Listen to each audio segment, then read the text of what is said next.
ಅಯ್ಯೋ ಈಗ ಏನ್ ಮಾಡ್ಲಿ. ಆ ಪಾರಕ್ಕ ಬಂದ್ಬಿಟ್ಟು ಏನಾದ್ರೂ ಸಾಲ ಕೊಡು ಅಂತ ಕೇಳ್ಬಿಟ್ರೆ ಏನ್ ಮಾಡ್ಲಿ. ನಮ್ಮ ಅತ್ತೆ ಮುಂದೆ ಈ ಕಿತ್ತೋಗಿರೋ ಪದ್ದಿ ಮುಂದೆ ನನ್ನ ಮಾನ ಮರುವಾದಿ ಎಲ್ಲ 3 ಕಾಸು ಖರಾಜಾಗೋಗ್ಬಿಡ್ತದಲ್ಲ. ಛೇ ಛೇ ಛೇ ಛೇ, ಏನ್ ಮಾಡೋದು ಇವಾಗ. ಮರುವಾದಿ ಉಳಿಸ್ಕೊಳ್ಳೇಬೇಕು. ಕಾಸು ಕೊಟ್ಬಿಡೋಣ ಅಂದ್ರೆ ನಂತ ಕಾಸೇ ಇಲ್ಲ. ಸೀರೆ ಬೇರೆ ಏನೂ ಸೇಲ್ ಆಗಲಿಲ್ಲ.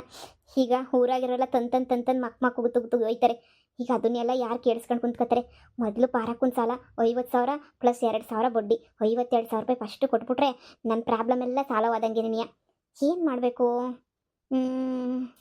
ಅತ್ತೆ ಹತ್ರ ಮರುವಾದಿ ಕಳ್ಕೊಳ್ಳೋದಕ್ಕಿನ್ನೂ ಏನಾರ ಒಂದು ಮಾಡಬೇಕು. ಏನು ಮಾಡಬೇಕು? ಐಡಿಯಾನೇ ಬರ್ತಾ ಇಲ್ವಲ್ಲ ನನಗೆ.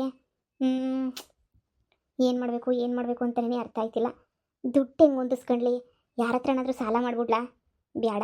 ಸಾಲ ನಂಗೆ ಯಾರು ಕೊಡ್ತಾರೆ? ಮತ್ತು ಅದು ಸಾಲ ಆಯ್ತದೆ, ಮತ್ತು ಅವ್ರು ಬಂದು ಮೆಟ್ನ ಹೊಡಿತಾರೆ. ಇದೆಲ್ಲ ಬೇಕಾ ನನಗೆ? ಆ ಪ್ರೇಮಿ ಅವರೇ, ಈ ದಿನ ಏನೋ ನಾನು ಬಿಸಿನೆಸ್ ಮಾಡ್ತಾ ಇದ್ದೀನಿ, ನಾನು ಟಾಪ್ ಆಗಿ ಬರ್ತೀನಿ. ಮನೆ ಕ್ಯಾಮೆ ಏನು ಮಾಡಕ್ಕಿಲ್ಲ ಅಂತ ಹೇಳಿ ನನ್ನ ಹತ್ರನೇ ರುಬ್ಬಿಸ್ತಿದ್ದಲ್ವಾ. ಈಗ ತಾವೇ ಮನೆ ಕ್ಯಾಮೆಯೇ ಮಾಡಬೇಕು. ಯಾ ಬಿಸಿನೆಸ್ಸು ಮಾಡ್ತಿಲ್ಲ, ಏನು ಮಾಡ್ತಿಲ್ಲ. ನೋಡು, ನನ್ನ ಕೆಲಸ ಬಟ್ಟೆ ವಾಷಿಂಗು, ಕಸ ಗುಡ್ಸಿಂಗು ಎಲ್ಲ ಕಂಪ್ಲೀಟಿಂಗು. ನಿಂದೇನಿದ್ರು ನಿನ್ನ ನೋಡ್ಕೋಬೇಕು ಅಷ್ಟೇನಿಯ. ಸರಿನೇ? ನೀನು ನೋಡ್ಕೊಂಡಿಲ್ಲ ಅಂತ ಹೇಳಿದ್ರೆ ಗೊತ್ತಲ್ಲ ನಾನು ಏನು ಮಾಡ್ತೀನಿ ಅಂತ ಹೇಳ್ಬಿಟ್ಟು ಅತ್ತೆ ತಗೋಗ್ಬಿಟ್ಟು ಪಿನ್ನಿಕ್ತೀನಿ. ಹೇಳು ಏನಂತ ಹೇಳಿ ಪಿನ್ನಿಕ್ಕದು? ಏನು ಮನೆ ಕೆಲಸ ಮಾಡ್ತಿಲ್ಲ ಅಂತ ಹೇಳ್ತೀಯಾ? ಹೋಗಿ ಹೇಳ್ಕೊ ಹೋಗು. No no no no no no ಅಂತ ಸುಲಭ ಚಿಕ್ಕದೆಲ್ಲ ಪಿನ್ನಿಕ್ಕತ್ ನಂಗೆ ತಲೆ ಕೆಟ್ಟೈತಾ? ನಾನು ಏನಿದ್ರು ಪಾರಕ್ಕನ ಹತ್ರ 50,000 ರೂಪಾಯಿ ಸಾಲ ಮಾಡೋಳೆ ಅಂತ ಪಿನ್ನಿಕ್ತೀನಿ ಅಷ್ಟೇನೆ. ನಿನ್ನ ಕೆಲಸ ನೀನು ಮಾಡ್ಕ, ನನ್ನ ಕೆಲಸ ನಾನು ಮಾಡ್ಕೊತೀನಿ. ನನ್ನ ಕೆಲಸ ನಾನು ಏನಾರ ಮಾಡಲ್ಲ ಅಂತ ಹೇಳಿದ್ನ ಅಡುಗೆ ಪಡ್ಗೆಲ್ಲ ನಾನೇ ಮಾಡ್ಕೊತೀನಿ. ಹೇಳು. ಪಾತ್ರೆ ತೊಳ್ಕೊಳ್ಳೋದು ನಾನೇ ಮಾಡ್ಕೊತೀನಿ. ನೀನು ಕಸ ಗುಡಿಸ್ಬಿಟ್ಟು ನೀನು ಬಟ್ಟೆ ಹೋಗಿ ಸಾಕು. ಇನ್ನು ಉಳಿದಿರೋ ಕೆಲಸ ನಾನೇನೇ ಮಾಡ್ಕೊತೀನಿ. ಅದು ಅದು ಒಳ್ಳೆ ಹುಡುಗಿಯರ ಲಕ್ಷಣ ಅಂತ ಹೇಳಿದ್ರೆ. ಮ್ಯಾಲೆ ಕದಿದರು ಕೆಳಿ ಕೀಳಿಲೇಬೇಕು. ದಿನ ಅಂತ ಮ್ಯಾಲೆ ಕುಂತ್ಕೊಂಡಿರ್ತೀಯಾ? ಈಗ ಅರ್ಥ ಆಯ್ತಲ್ವಾ? ಬಾಯ್ ಮುಚ್ಕೊಂಡು ಅಡುಗೆ ಮಾಡು. ಏನ ಅತ್ತೆ ಮುಂದೆ ಇನ್ನೊಂದು ಡ್ರಾಮಾ ಏನಾದ್ರು ತೆಗೆದೆ ಅಂದ್ರೆ ಅಷ್ಟೇನಿಯ. ನೀನೆಲ್ಲ ಬಿಸಿನೆಸ್ ಮಾಡೋದು ನನಗೂ ಮಾಡಕ್ ಬರ್ತದೆ. ನಾನು ಬಿಸಿನೆಸ್ ಸಂದಕೇನಿಯ ಮಾಡ್ತೀನಿ. ಅಯ್ಯೋ ಮಾಡು ಅದ್ರಾಗೇನಂತೆ. ಭಾಳ ಖುಷಿನೇನಿಯ. ಅತ್ತೆಗೆ ಮಾತ್ರ ನಾನು ಸಾಲದ ವಿಷಯ ಹೇಳ್ಬೇಡ. ನಾನು ಹೇಳಲ್ಲ, ಹೇಳತ್ತರ ನೀನು ಮಾಡಬೇಡ ಅಷ್ಟೇನಿಯ. ನೋಡು, ನಾನು ನನ್ನ ಫ್ರೆಂಡ್ ಜಯಮ್ಮನ ಮನೆ ಹತ್ರ ಹೋಗ್ಬಿಟ್ಟು ಬರ್ತೀನಿ.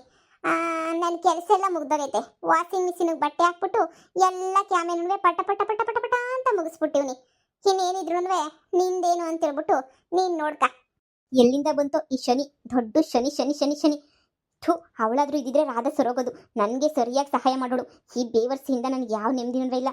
ರಾಧನ್ನ ಹೆಂಗಾರ ಮಾಡಿ ಕರ್ಕೊಂಬಿಟ್ಟು ಬರಬೇಕಲ್ಲ. ರಾಧ ನನ್ನ ಜೊತೆ ಇದ್ಲು ಅಂತ ಹೇಳಿದ್ರೆ ಹೆಂಗೋನೂ ಎಲ್ಲ ಟಾಪಾಗಿ ಸಂದಾಕಿರ್ತಿದ್ವಿ. ಇಬ್ರು ಸೇರ್ಕೊಂಡು ಏನಾರ ಮಾಡಿ ಇವಳಿಗೆ ಚೆನ್ನಾಗಿ ಉರಿಸ್ಬೇಕು. ಇವಳಿಗೆ ಮಾಡ್ತೀನಿ ಸರಿಯಾಗಿ. ನನಗೆ ರಾಧನೆಲ್ಲಕ್ಕೆ ತಗೋಬೇಕು. ರಾಧಂಗೆ ಹೆಂಗಾರ ಮಾಡಿ ವಾಪಸ್ ಬರಂಗೆ ಮಾಡಬೇಕು. ನಾನೊಬ್ಳೇ ಇರೋದು ತಾನೇ ಇವಳು ನಾನು ಅಯ್ಯೋ ಅನ್ನಿಸ್ತಿರೋದು. ಅದೇ ರಾಧನೆಯ ಬಂದರೆ ಸಂದಕೇನೇ ಇರ್ತದೆ. ಅಯ್ಯಯ್ಯೋ, ಪಾರಕ್ಕ ಬಂದ್ಲಲ್ಲ. ಈಗ ಎಲ್ಲೋಗಿ ಬಚ್ಚಿಕೊಂಡ್ಲಿ ನಾನು.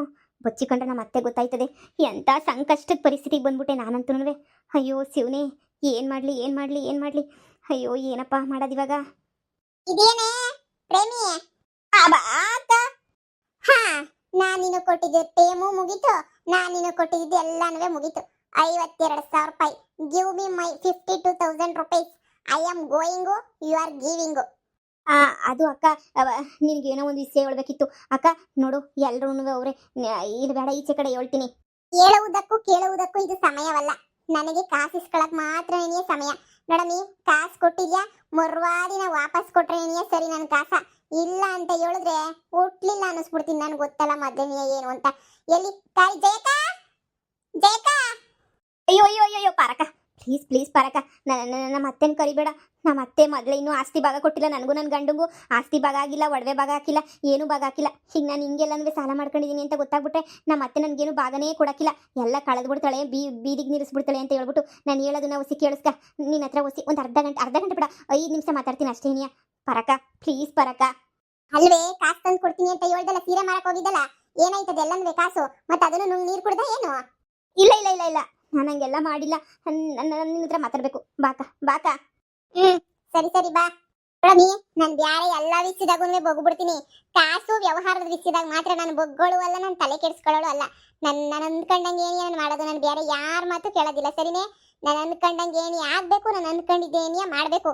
ನನ್ನ ಗಂಡನ ಮಾತು ನಾನು ಕೇಳೋಕ್ಕಿಲ್ಲ. ಬಡ್ಡಿ ವ್ಯವಹಾರ ಅಂದ್ರೆ ಬಡ್ಡಿ ವ್ಯವಹಾರ ಅಷ್ಟೇ ಏನಿಯ. ಅವನ ಅಜ್ಜಿ ನಮ್ಮ ಅಪ್ಪ ಅಮ್ಮನ ತಗೋ ನಾನು ಬಿಡೋಕ್ಕಿಲ್ಲ. ನಾನು ಅಂತೋಳು, ನಾನು 10 ರೂಪಾಯಿ ಕಾಸೆಲ್ಲ ಸೋಲಕ್ಕಿಲ್ಲ. ಇಲ್ಲಿ ಯಾರಾದ್ರೂ ನನ್ನ ತಾತ ಸಾಲ ಮಾಡಬೇಕು ಅಂದ್ರೆ 100 ಕಿತ ಯೋಚನೆ ಮಾಡ್ತಾರೆ. ಎಲ್ರಿಗೂ ಗೊತ್ತು ನಾನೇನು ಅಂತ ಹೇಳ್ಬಿಟ್ಟು, ಸರಿನೇ? ಈಗ ನಿನ್ ಸಾಲ ಕೊಡ್ತೀಯಾ ಇಲ್ಲ ಅಂದ್ರೆ ನಿನ್ ಗಂಡನ ಮನೆ ಕರ್ಕೊಂಡು ಹೋಗ್ಲಾ ಹೇಳು. ನೀನೇ ಹೇಳ್ದೆ ತಾನೆ ನನ್ನ ಗಂಡನ್ ಕರ್ಕೊಂಡು ಹೋಗ್ಬೋದು, ಅಗ್ರಿಮೆಂಟ್ ಮೇಲೆ ಸೈನ್ ಹಾಕ್ಬಿಟ್ಟಿದ್ಯಾ ತಾನೆ. ಈಗ ನಾನು ನಿನ್ ಗಂಡನ್ ಕರ್ಕೊಂಡು ಹೋಗ್ತೀನಿ.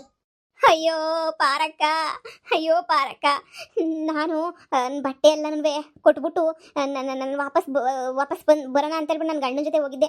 ಬಟ್ಟೆ ಎಲ್ಲ ಮಾರಾಕ್ಬಿಟ್ಟು ವಾಪಸ್ ಬರೋಣ ಅಂತ ಹೇಳ್ಬಿಟ್ಟು ಬರಬೇಕಾದ್ರೆ ಬಂತು 40,000 ರೂಪಾಯಿ ಕಾಸು ಬಂತು. ಇನ್ನು 10,000 ರೂಪಾಯಿ ಮನೆಗೈತೆ. ಹೆಂಗೋ ಇನ್ನು 2,000 ರೂಪಾಯಿ ನನ್ನ ಗಂಡನ ತಾಗ ಹೊಂದಿಸ್ಕೊಂಡು 52,000 ರೂಪಾಯಿ ಪಾರಕ್ಕಂಗೆ ಕೊಟ್ಬಿಟ್ಟು ಪಾಪ ಕಷ್ಟಕ್ಕೆ ಸಹಾಯ ಮಾಡೋಳೆ.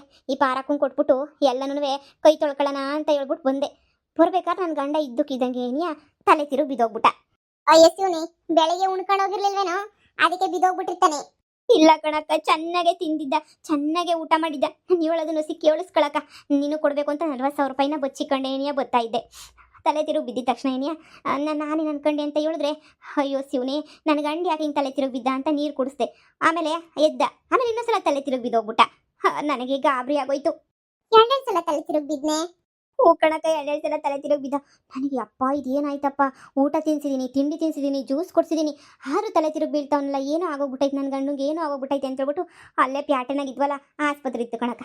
ಆಸ್ಪತ್ರೆಗೆ ಹೋದೆ. ಆಸ್ಪತ್ರೆಗೆ ಹೋಗಿ ಆಸ್ಪತ್ರೆನಾಗೆಲ್ಲ ಏನೇನೋ ಹೇಳಿದ್ರು, ಸ್ಕ್ಯಾನಿಂಗ್ ಮಾಡಿಸ್ರಿ, ಎಕ್ಸ್ರೇ ಮಾಡಿಸ್ರಿ, ಅದು ಮಾಡಿಸ್ರಿ, ಇದು ಮಾಡಿಸಿದ್ರಿ ಅಂತ ಹೇಳ್ಬಿಟ್ಟು ಅದೇನೋ ಹೇಳಿದ್ರು. ಅಕ್ಕ ಅದೇನೋ ಕಾಯಿಲೆ ನನ್ನ ಗಂಡಂಗೆ ಟುಮ್ ಕಾಯಿಲೆ ಬಂದ್ಬಿಟ್ಟೈತಂತೆ. ಟುಮ್ ಕಾಯಿಲೆ? ಹೊಸ ರೋಗನಂತೆ ಕಣ್ಕಕ್ಕ ಪಾರಕ್ಕ, ಹೊಸ ರೋಗನಂತೆ, ಟುಮ್ ಕಾಯಿಲೆನಂತೆ. ಆ ಟುಮ್ ಕಾಯಿಲೆನ ಹೋಗ್ಲಾಡಿಸ್ಬೇಕೆ ಶಾನೆ ದಿನ ಬೇಕು, ಅದಕ್ಕೆಲ್ಲ ಶಾನೆ ಖರ್ಚಾಯ್ತದೆ, ಅದಕ್ಕೆಲ್ಲ ಕಾಸು ಶಾನೆ ಆಯ್ತದೆ ಅಂತ ಹೇಳಿದ್ರು. ನಾನು ಅಯ್ಯೋ ಶಿವನೇ, ನಮ್ಮ ಅತ್ತೆ ಫೋನ್ ಹಾಕೋಣ ಅಂತ ಎತ್ಕೊಂಡೆ. ಫೋನ್ ಹಾಕನಿ ನಮ್ಮ ಅತ್ತೆಗೆ ಅಂತ ಹೇಳಿ. ನನ್ನ ಗಂಡ ಅಯ್ಯೋ ನಮ್ಮ ಅಮ್ಮಂಗೆ ಹೇಳ್ಬೇಡ, ನಮ್ಮ ಅಮ್ಮಂಗೆ ಏನಾರ ಗೊತ್ತಾಗ್ಬಿಡ್ತು ಅಂತಂದರೆ ನಮ್ಮ ಅಮ್ಮಂಗೆ ಹಾರ್ಟ್ ಅಟ್ಯಾಕ್ ಹೋಗ್ಬಿಟ್ಟು ಸತ್ತೋಗ್ಬಿಡ್ತದೆ, ನನ್ನ ಮಗಂಗೆ ಹಿಂಗೆ ಆಗೋಗ್ಬಿಟ್ಟೈತಲ್ಲ ಅಂತ ಹೇಳ್ಬಿಟ್ಟು ನನಗೆ ಕಾಯಿಲೆ ಇರೋದನ್ನ ಮಾತ್ರ ನಮ್ಮ ಅಮ್ಮಂಗೆ ಹೇಳ್ಬೇಡ, ಬದುಕಿರೋ ಅಷ್ಟು ದಿನ ಇದ್ಬಿಟ್ಟು ಆಮೇಲೆ ಸತ್ತೋಯ್ತೀನಿ ಬಿಡು ಅಂತ ಹೇಳ್ಬಿಟ್ಟು ಹೇಳ್ದ. ನನಗೆ ಯಾಕೋ ತಡ್ಕೊಳಕ್ಕಾಗಲಿಲ್ಲ. ಇಲ್ಲ ಹಂಗೆಲ್ಲ ಅನ್ಬೇಡ, ಕಷ್ಟಪಟ್ಟು ನೀನು ಉಳಿಸ್ಕೊತೀನಿ ನಾನು, ಸುಮ್ಕಿರು, ನಿಮ್ಮಮ್ಮ ಸಹಾಯ ಮಾಡಲಿಲ್ಲ ಅಂದ್ರೆ ಏನಂತೆ.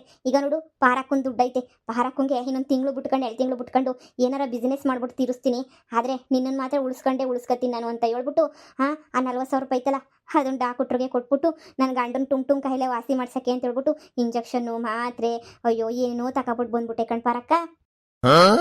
ಅಯ್ಯೋ ಭಗವಂತನೇ, ಅಲ್ಲ ವಯಸ್ಸಾಗಿರೋ ಹುಡುಗರಿಗೆಲ್ಲ ಇಂಥ ಕಾಯಿಲೆಗಳು ಬಂದ್ಬಿಟ್ರೆ ಹೆಂಗಮ್ಮಿ ಪ್ರೇಮಿ? ಹೋಗೋಳ. ಅಲ್ಲ ನಿಮ್ಮ ಅತ್ತೆಗೊಂದು ಮಾತು ಹೇಳ್ಬೇಕಿತ್ತು ತಾನೇ. ನಿಮ್ಮ ಅತ್ತೆಗೊಂದು ಮಾತು ಹಿಂಗೆಲ್ಲ ಅಂತ ಹೇಳಿದಿದ್ರೆ ಸುರೋಗದತ್ತಾಗೆ. ನಿಮ್ಮ ಅತ್ತೆ ಹಂಗೋ ಕಾಸು ಹೊಂದ್ಸೋಳು. ಇವಾಗ ನೀನೇನೇನಿಯಾ ಆ ಕಾಯಿಲೆ ಮೇಲಾಗ ಗಂಟ ಕಾಸು ಹೊಂದಿಸ್ಬೇಕು ಅಂದ್ರೆ ಏನು ಸುಮ್ಮನೆ ಆಯ್ತದ? ಅದೇನು ಕಮ್ಮಿ ದುಡ್ಗಾಗ ಅಂತದ ಹೇಳು? ದೊಡ್ಡ ಕಾಯಿಲೆ ಅಂತ ಬೇರೆ ಹೇಳ್ತಾ ಇದ್ದೀಗ, ಅದೇನು ಕಮ್ಮಿಗೆ ಆಯ್ತದ ಹೇಳು? ಹಾಂ, ನೀವು ನೋಡೋಣಂಗೆ ಅಯ್ಯೋ ಅನ್ನಿಸ್ತದೆ. ಹೋಗಿ ನಿಮ್ಮ ಅತ್ತೆಗೆ ಹೇಳು, ಏನಾಗಕ್ಕಿಲ್ಲ, ಹೊಸಿ ದುಡ್ಡಿನ ಸಹಾಯ ಮಾಡ್ತಾರೆ. ನಮ್ಮ ಅತ್ತೆಗೆ ಹಾರ್ಟ್ ಅಟ್ಯಾಕ್ ಹೋಗ್ಬಿಡ್ತದೆ ಕಣ್ಪಾರಕ್ಕ, ಹಾರ್ಟ್ ಅಟ್ಯಾಕ್ ಹೋಗ್ಬಿಡ್ತದೆ, ಬ್ಯಾಡ. ಅದಕ್ಕೇನಲ್ವೇ ನಾನು ಈ ವಿಷಯನ ಎಲ್ಲರೂ ಕೈಯಿಂದನೂ ಮುಚ್ಚಿಕ್ಕಿ ಬಾಯಿ ಮುಚ್ಕೊಂಡು ಸುಮ್ಮನೆ ಜೀವನ ಮಾಡ್ಕೊಂಡು ಹೋಗ್ತಾ ಇದ್ದೀನಿ. ನನಗೆ ಕಷ್ಟ ಯಾರಿಗೂ ಬೇಡ, ನನಗೆ ಕಷ್ಟ ಪಾರಕ್ಕ, ಯಾರಿಗೂ ಬೇಡ ನನ್ನ ಕಷ್ಟ. ಶಾನೆ ದುಃಖ ಆಯ್ತಾಯ್ತು ನನಗಂತೂ. ಸರಿ ಕಣ್ಪಾರಕ್ಕ, ನೀನು ಏನು ತಲೆ ಕೆಡಿಸ್ಕೊಬೇಡ. ನೀನು ಕಾಸನ್ನ ಆಸ್ಪತ್ರೆಗೆ ಇಕ್ಬಿಟ್ಟೆ, 1 ತಿಂಗಳು ಇಲ್ಲ 2 ತಿಂಗಳು ಟೈಮ್ ಕೊಡು. ನಿನ್ನ ದುಡ್ಡನ್ನ ಬಡ್ಡಿ ಸಮೇತ ತಂದ್ಬಿಟ್ಟು ನಿಂಗೆ ಕೊಟ್ಬಿಡ್ತೀನಿ. ನನಗೆ ಗೊತ್ತು ನಿನಗೆ ಬೇಜಾರಾಗೈತೆ ಅಂತ. 56,000 ರೂಪಾಯಿ ತಂದ್ಬಿಟ್ಟು ಇನ್ನು 2 ತಿಂಗಳ ನೀನು ಕೈ ಕೊಡ್ತೀನಿ ಕಣಕ್ಕ. ನನ್ನ ಗಂಡನ ವಿಷಯನ ನಮ್ಮ ಅತ್ತೆಗೆ ಹೇಳ್ಬೇಡ, ಆಮೇಲೆ ಯಾರಿಗೂ ಹೇಳಕ್ಕೆ ಹೋಗ್ಬೇಡ, ಸರಿನೇ? ಕಾಸು ತಾನೆ ನಿಮಗೆ ಕೊಟ್ಬಿಡ್ತೀನಿ. ನಾನು ಮೋಸ ಮಾಡೋಕ್ಕಿಲ್ಲ. 2 ತಿಂಗಳು ಮಾತ್ರ ಅವಕಾಶ ಮಾಡ್ಕೊಡಿ ಸಾಕು. ಅಯ್ಯೋ, ನೀನು ನೋಡಿದ್ರೆ ನನಗೆ ಒಂಥರ ಬೇಜಾರಾಯ್ತದ ಕಣಮಿ. ಅಲ್ಲ, ದುಡ್ಡಿನ ವ್ಯವಹಾರದಾಗ ನಾನು ಭಾಳ ಸ್ಟ್ರಿಕ್ಟೇನೇನಿಯಾ, ಆದರೆ ಹಿಂಗಾಗೈತಿ ಅಂತ ಗೊತ್ತಿರಲಿಲ್ಲ.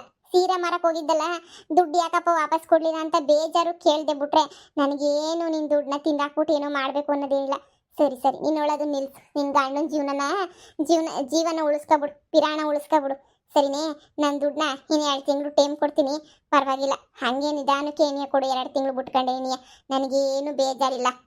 ಒಳದು ನಿಲ್ಸು. ಎಲ್ರಿಗೂ ಅಷ್ಟೇ, ಗಂಡುಗಳು ಅಂದರೆ ಪಿರಾಣ ಮಾಡಿಕೊಂಡಿರ್ತಾರೆ. ಗಂಡುಗಳ ಮೇಲೆ ಶಾನೆ ಪಿರಾಣ ಐತದೆ. ಹಿಂಗೆಲ್ಲ ಆಗೋಗ್ಬಿಟ್ರೆ ಬೇಜಾರು ಆಯ್ತದೆ ಹೇಳವ. ನನಗೆ ನಿನಗೆ ನೋವು ಆಯ್ತಾಯ್ತು, ನಿನಗಾಗಕ್ಕಿಲ್ವ ಹೇಳು?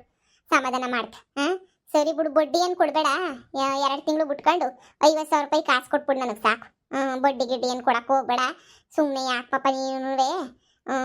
ಈಗ 50,000 ರೂಪಾಯಿ ತಂದ್ಬಿಟ್ಟು ಈ ಡಿಸೆಂಬರ್ ಅಲ್ವಾ, ಈ ಜನವರಿ ಈ ಫೆಬ್ರವರಿ 15ನೇ ತಾರೀಕು ಅಷ್ಟೊತ್ತಿಗೆ ತಂದ್ಬಿಟ್ಟು ಕೊಟ್ಬಿಡಮ್ಮಿ. ಸರಿನೇ? ನಾನು ಪಾಪ ಪದೇ ಪದೇ ಕೇಳಕ್ಕೂ ಬರೋಕ್ಕಿಲ್ಲ. ಸರಿ ಕಣ್ ಪಾರಕ್ಕ, ನೀನು ಈ ಸಹಾಯ ನನ್ನ ಜೀವಮಾನ ಇರೋ ಗಂಟ ಮರೆಯೋಕ್ಕಿಲ್ಲ. ನಾನು ಹಿಂಗೆ ಸುಮ್ಮನೆ ಇರೋಕ್ಕಿಲ್ಲ ಕಣಕ್ಕ. ಏನಾರ ಒಂದು ಮಾಡೇ ಮಾಡ್ತೀನಿ. ಏನಾರ ಒಂದು ಬಿಸ್ನೆಸ್ ಮಾಡ್ಬಿಟ್ಟು ನಾನು ಸಂಪಾದನೆಯ ಮಾಡೇ ಮಾಡ್ತೀನಿ. ಸರಿನೇ? ನೀವೇ ನಿಮ್ಮ ಕಾಸು ಬಗ್ಗೆ ಯೋಚನೆ ಮಾಡಬೇಡಿ. ನಾನು ತೀರ್ಸೋ ಜವಾಬ್ದಾರಿ ನಂದು. ಅಯ್ಯೋ ಅಯ್ಯೋ ಬಿಡಮ್ಮಿ, ಆಯ್ತು. ನೀನು ಇಷ್ಟು ಕಷ್ಟ ಆಗಿದೆಯಾ ಅಂದಮೇಲೆ ನಾನು ಇಷ್ಟು ಬಿಟ್ಕೊಡ್ಲಿಲ್ಲ ಅಂದ್ರೆ ಆಯ್ತದೆ? ದೇವರು ಮೆಚ್ಚನೆ ಹೇಳು. ಸರಿ ಬಿಡು, ಆಯ್ತು. ನಿಧಾನಕ್ಕೆ ಏನೇ ತಂದ್ಬಿಟ್ಟು ಈ ಫೆಬ್ರವರಿನಾಗ ಏನೇ ಕೊಡಮ್ಮಿ. ನಾನು ಏನಿನ ಪದೇ ಪದೇ ಬಂದು ನಿನ್ನ ಮಂಟಕ್ಕೆ ಬಂದು ಕೇಳೋದು ಎಲ್ಲ ಮಾಡೋಕ್ಕಿಲ್ಲ. ನಾನು ಇಡೀ ಜೀವಮಾನದಾಗ ಯಾರಿಗೂ ನನ್ನ ಬಿಟ್ಟೋಳಲ್ಲ ನಾನು. ಬಡ್ಡಿಯ ಅರೆ ನಿನಗೆ ಬಿಡ್ತಾ ಇದ್ದೀನಿ. ನಿನ್ನ ಕಷ್ಟ ನೋಡೋಕ್ಕಾಯ್ತಿಲ್ಲ ನನಗೆ, ಅದಕ್ಕೆ ಬಿಡ್ತಾ ಇದ್ದೀನಿ. ಸರಿನೇ? ಅಳಬೇಡ, ಹೋಗು ಮಂಟಕ್ಕೆ ಹೋಗು. ಬೀದಿನ ನಿಂತ್ಕೊಂಡೋದ್ರೆ ಎಲ್ಲರೂ ಸುಮ್ಮನೆ ಯಾಕೆ ಯಾಕೆ ಅಂತ ಕೇಳ್ತಾರೆ. ಹೋಗು, ನಾನು ಹೊರಡ್ತೀನಿ. ಸರಿ ಪಾರಕ್ಕ, ನೀನು ಸಹಾಯವ ನಾನು ಯಾವತ್ತೂ ಮರೆಯೋಕ್ಕಿಲ್ಲ. ಸರಿ, ನೀವು ಹೊರಡಿ, ನಾನು ಒಯ್ತೀನಿ. ಸರಿ ಕಣಮ್ಮಿ. ಅಲ್ಲ, ಟುಮ್ ಕಾಯಿಲೆ ಬಗ್ಗೆ ಹೊಸಿ ತಿಳ್ಕ. ನಾ ಹೆಂಗ್ ಬರ್ತದೆ ಏನಾಯ್ತದೆ ಅಂತ ಇವತ್ತೇ ಕೇಳ್ತಿರೋದಲ್ವಾ? ಡಾಕ್ಟ್ರ ಹತ್ರ ಹೋದಾಗೆಲ್ಲ ತಿಳ್ಕೊಂಬಿಟ್ ಬಾ. ಅದೇನು ಟುಮ್ ಕಾಯಿಲೆನೋ ಎಲ್ಲಾರ್ಗೂ ಬರ್ತದೋ ಏನು ಅಂತ. ಸರಿ ಕಣಕ್ಕ. ಸೆಂಟ್ರ ಗಾಳಿ ಅಚ್ಚೈತೆ ಮೈಯೆಲ್ಲ ರಂಗರಂಗಲಿ ರಂಗರಂಗಲಿ. ಹೇ ಪಾರಕ್ಕ, ಟುಮ್ ಕಾಯಿಲೆ. ಹೋಗತ್ತಗೆ, ಅಂಥದೊಂದು ಕಾಯಿಲೆನೇ ಇಲ್ಲ ಟುಮ್ ಕಾಯಿಲೆ ಅಂತ ಹೆಂಗೆ ಹೇಳ್ಕೊಂಡು ಹೊಂಟ್ಬಿಟ್ಲು. ನಂತಕ್ಕೆ ಬಂದ್ಬಿಟ್ಟು ಸಾಯ್ತಾಳೆ. ಅಲ್ಲ, ಟೇಮ್ ಕೊಡು ಅಂದರೆ ಟೇಮು ಕೊಡೋಕ್ಕಿಲ್ಲ, ಏನೂ ಕೊಡೋಕ್ಕಿಲ್ಲ, ಸಾಯ್ತಾಳೆ. ಯಪ್ಪ, ಹೆಂಗೋ ಬಕ್ರ ಆಗೋಗ್ಬಿಟ್ಲು. ಹೆಂಗಾರ ಮಾಡಿ 2 ತಿಂಗಳ ಕಾಸು ಹೊಂದಿಸ್ಬಿಡ್ಬೇಕು. ಇವಳು ಕಾಸು ಹೊಂದಿಸ್ಬಿಟ್ಟು ಇವಳು ಮಕ್ಕೆ ಪೇಯ್ಡ್ ಅಂತ ಬಿಸಾಕ್ಬಿಡ್ಬೇಕು.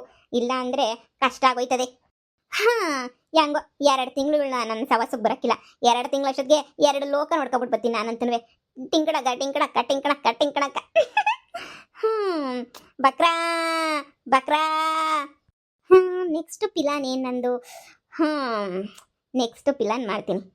ಸೂಪರಾಗಿರಬೇಕು ನೆಕ್ಸ್ಟ್ ಪಿಲಾನು. ಪದ್ದಿ ನೋಡ್ತಿರು, ನಿನಗೆ ನಾನು ಏನು ಮಾಡ್ತೀನಿ ಅಂತ ನೋಡ್ತಾ ಇರು. ನಿನಗೆ ಸುಮ್ಮನೆ ಬಿಡೋಕ್ಕಿಲ್ಲ ನಿನ್ನ. ನನ್ನ ಬಿಸ್ನೆಸ್ ಲಾಸ್ ಆಯಿತು ಅಂತ ಆಡ್ಕೊತಾ ಇದ್ದೀಗಲ್ವಾ? ಟೈಮ್ ಬರ್ತದೆ, ನೋಡ್ತಾ ಇರು.